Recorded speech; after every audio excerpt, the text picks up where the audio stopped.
আদিগুরু শঙ্করাচার্য জ্যোতির্ধামে রয়েছেন, ধ্যান তন্ময় তিনি, ব্রহ্মজ্যোতিতে পূর্ণ।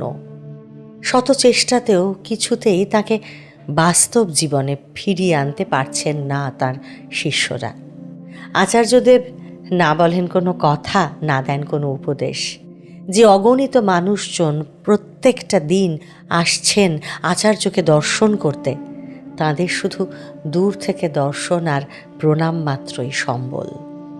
উপদেশ, শাস্ত্রাদির ব্যাখ্যা, আলোচনা, এই সমস্ত কিছু শঙ্করাচার্যের শিষ্যরাই করছেন। শাস্ত্রের সত্যে তাঁরা উদ্ভাসিত বটে, তবু মন জুড়ে তাঁদের বিষাদের সুর। গুরুদেবের অভিপ্রায় কারো আর বুঝতে বাকি নেই তাঁদের। এমনই এক ভারাক্রান্ত দিনে ধীরে ধীরে চোখ মেললেন আচার্য শঙ্কর। সেই আগের দিনের মতোই, সেই পুরনো দিনের মতোই সম্বোধন করলেন তার শিষ্যদের। স্নেহকোমল কণ্ঠ, অথচ যেন কোন অতলান্ত গভীরতা থেকে উঠে আসছে সেই স্বর। একটিমাত্র প্রশ্ন করলেন তিনি।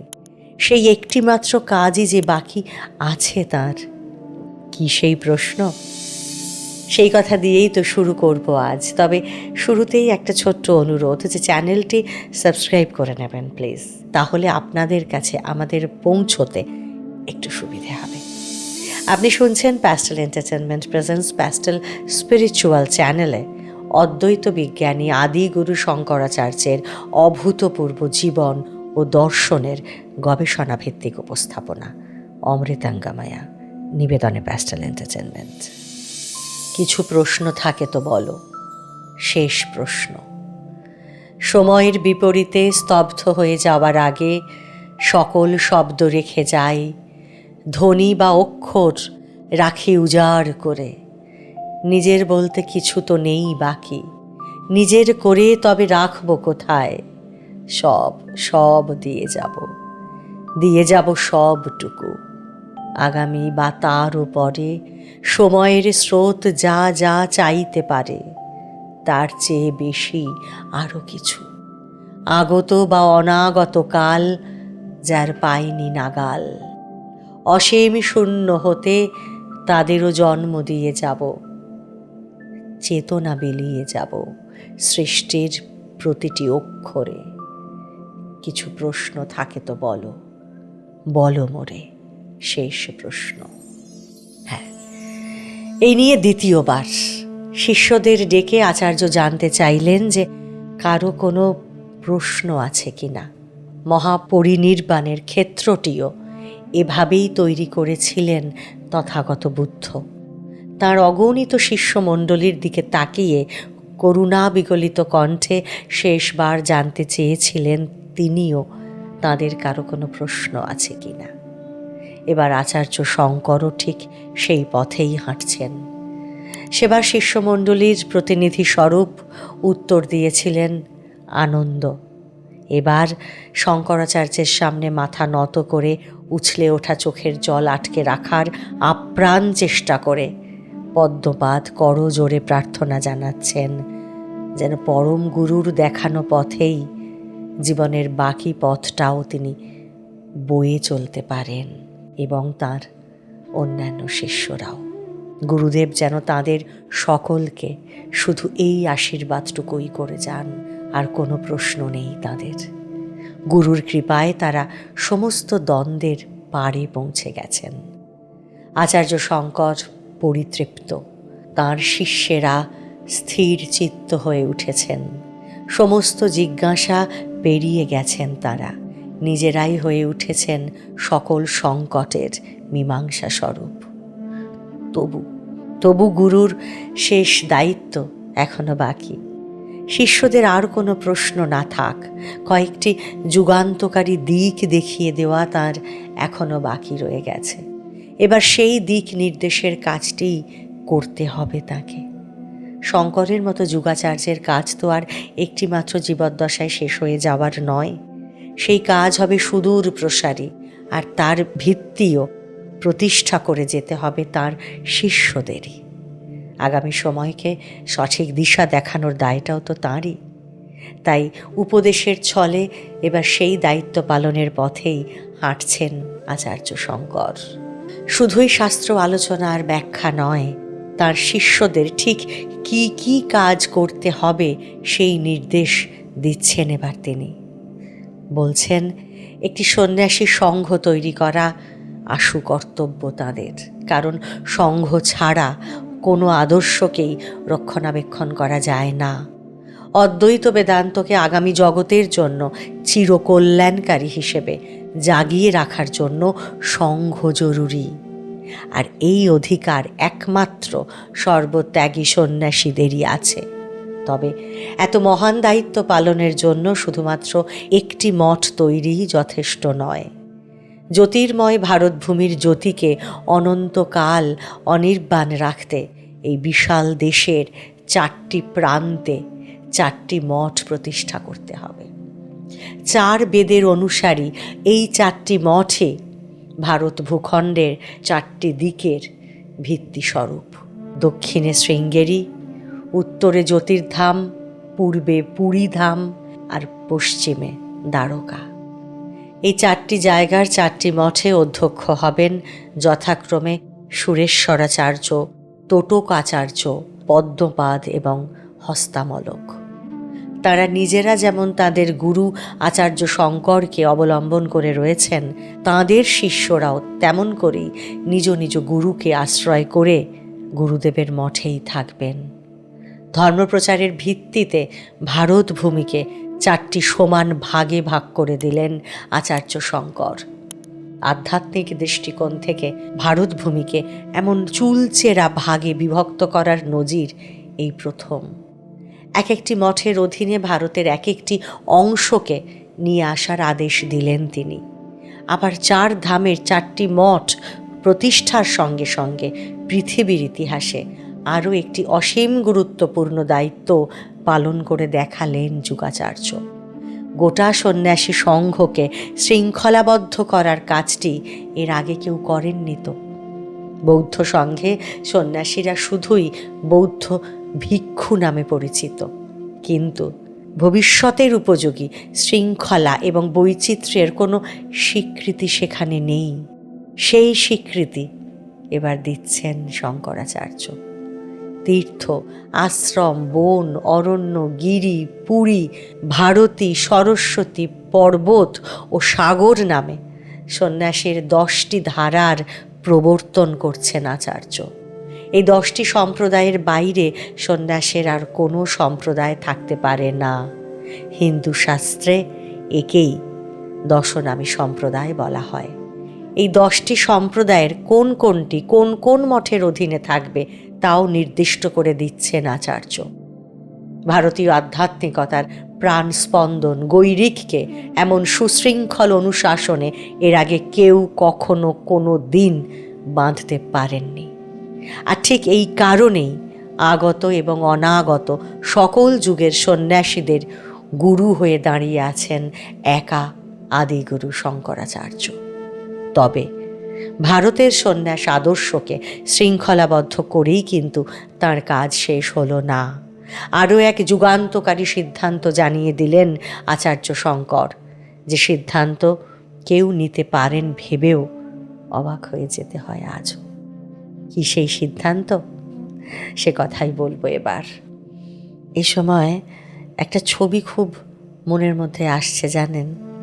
দেখুন, একটা জ্বলন্ত বাতি তার সবটুকু আগুন নিয়ে দপ করে নিভে গেলে তার তো আর কিছু অবশিষ্ট থাকে না, তাই না? আর একটা বিশাল অগ্নিগোলক কিন্তু চারিদিকে স্ফুলিঙ্গ ছড়াতে ছড়াতে নির্বাপিত হয়, তাই না? সে আসলে নিজে নেভে নাকি এক আধার থেকে ওই স্ফুলিঙ্গের মতো চতুর্দিকে ছড়িয়ে পড়ে, তা কে বলবে? শঙ্করাচার্য তো এখন আর একা নন। তার নশ্বর দেহ এবার ক্রমশ সংকোচনের মুখে এসে দাঁড়াচ্ছে, কিন্তু তার ব্রহ্মজ্যোতি ছড়িয়ে পড়েছে অগণিত শিষ্যমণ্ডলীর চোখে, মুখে, সত্তায়। তারা এবার উদ্ভাসিত। তবু নিজের দায়িত্ব পালনে এতটুকু বিচ্যুতি নেই তাঁর। ভারতের 4টি প্রান্তে 4টি মঠ, তাদের আচার্য পদের নির্দেশিকা, তাদের অধীনে দশনামী সম্প্রদায়ের শ্রেণী বিভাজনের মতো সমস্ত উপদেশ দেওয়া হয়ে গেছে তার। আগামী কয়েক হাজার বছরের জন্য সনাতন অদ্বৈত দর্শনের ভিত্তি তৈরির কাজ শেষ। গোটা ভারত ভূমি আবার সেই চিরাচরিত বৈদান্তিক দর্শনের সুতোয় বাঁধা পড়ছে। সন্ন্যাস জীবনের শৃঙ্খলা তৈরির কাজও সমাধা হলো।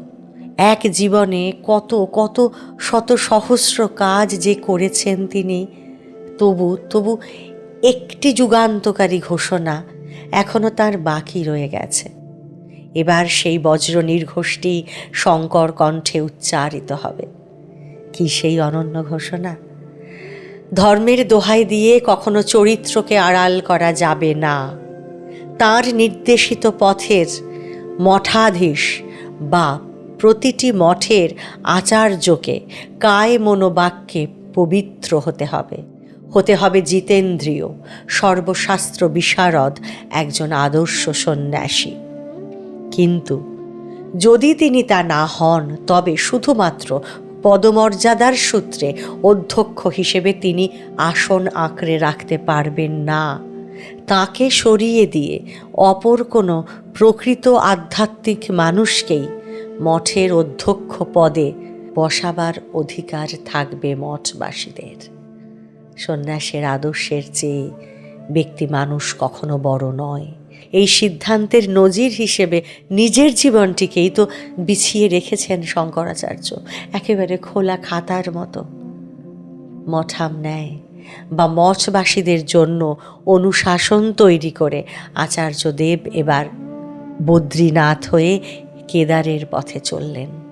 বদ্রীনারায়ণের উদ্দেশ্যে অর্পণ করে এসেছেন তাঁর জীবনের শেষ স্তব হরিমিরে। শিবভূমি কেদার বরাবরই আচার্যদেবের বিশেষ প্রিয়। স্বয়ং শিবের প্রচ্ছায়া তিনি, তবু শিবের নিমগ্নতায় তিনি তিলমাত্র বসতে পারেননি আজীবন।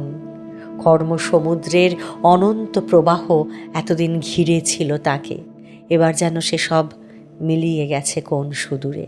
এক আশ্চর্য শান্তি আর মগ্নতায় লীন হয়ে আছেন আচার্য শঙ্কর। কেদারে এসে সেই শান্তি যেন আরও গভীর থেকে গভীরতর হলো। শঙ্কর আর তাঁর শিষ্যদের ধ্যান তপস্যায় কেটে গেল কিছুদিন। এবার এক অপরাহ্নে এলো সেই মাহেন্দ্রক্ষণ। শিব সত্তা তাঁর পরম ধামের লক্ষ্যে অবিচল।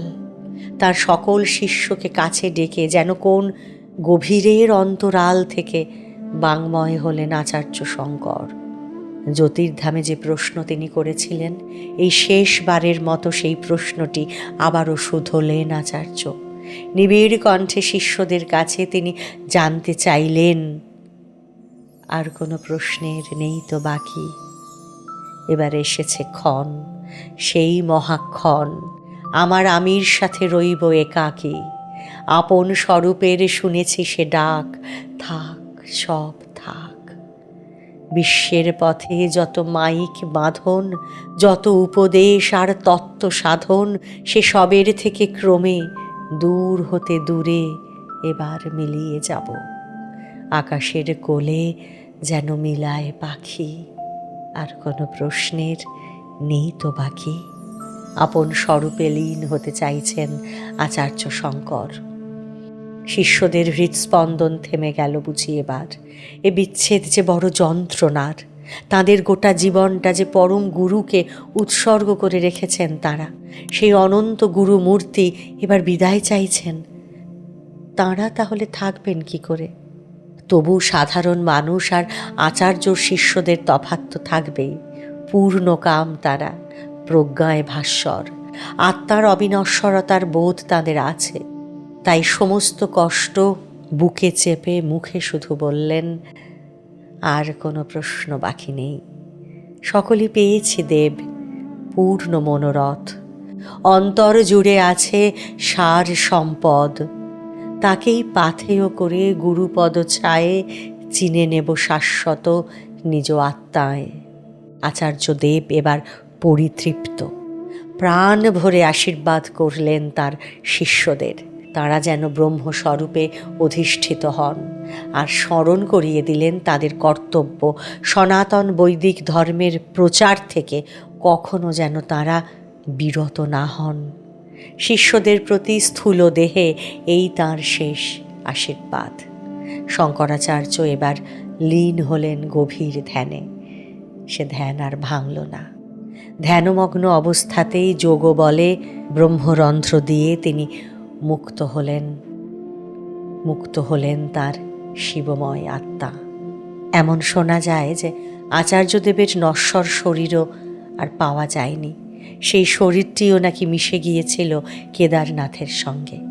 গুরুদেবের বিলীন হয়ে যাওয়ার পর তাঁর নির্দেশিত পথেই ধর্মপ্রচারের কাজে ফের পথে নামলেন আচার্যদেবের শিষ্যরা।